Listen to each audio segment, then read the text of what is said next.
Hi guys, কি খবৰ? আকৌ এটা মই মিনি ব্লগলৈ আপোনালোকক স্বাগতম জনাইছোঁ।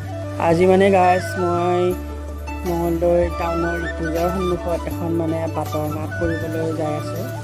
এয়া মই নাট্য মন্দিৰ আহি পালোঁ, ইয়াতে ড্ৰেছ পাতি কৰিম বাৰু। তাৰপিছত তেনেকৈ আহকচোন চাওঁ ক'ত কেনেকৈ কি কৰোঁ। এয়া ভিতালী বাইদেউ, তাৰপিছত তেনেকৈ সোমাই আহি ঋষিকেশ দাদা, এনেকৈ মই বাৰু মেকআপ কৰা দেখাবলৈ নহ'ল দেৰি হোৱাৰ কাৰণে। এইজনী বৰমা মোৰ লগত পূৰা দম কৰিব দেই আজি।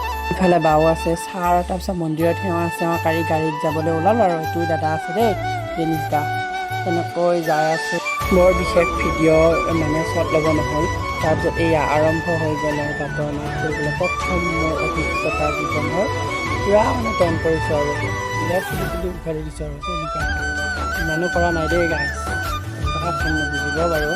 প্ৰথম কৰিছোঁ এইবাৰ বাটৰ নাট। গাইজ আপোনালোকে বাৰু এটা কমেণ্ট কৰি জনাবচোন বাৰু কেনেকুৱা হয়। ইমান এটাও নাজানো বাৰু। চেষ্টা কৰিছোঁ বনাবৰ কাৰণে। চাই থাকিব আপোনালোকে আগলৈকে। যিখন নাটক কৰিলোঁ গাইজ, সেইখন ড্ৰাগছৰ ওপৰত কৰা গৈছে। পাছত আৰু নাটক চাটক কৰি আৰু আমি আহি গ'লোঁ। তাৰপিছত এনেকুৱাকৈ অলপ ফ্ৰেছ হ'ব বাৰু। তাৰপিছত চাহ খাব মাতি আনিলে আমাক। তাৰপিছত ৰিপৰ্টত সোমালোঁ। তাৰপিছত এওঁলোকে মেনুখন চাই আছে আৰু কি খাব। তাৰপিছত আৰু চাওমিন আহি গ'ল পাতত, আৰু ৰৈ থাকিব সময় নাই। তাৰপিছত বাই বাই, আকৌ নেক্সট এটা মিনি ব্লগত আপোনালোকক লগ পাম।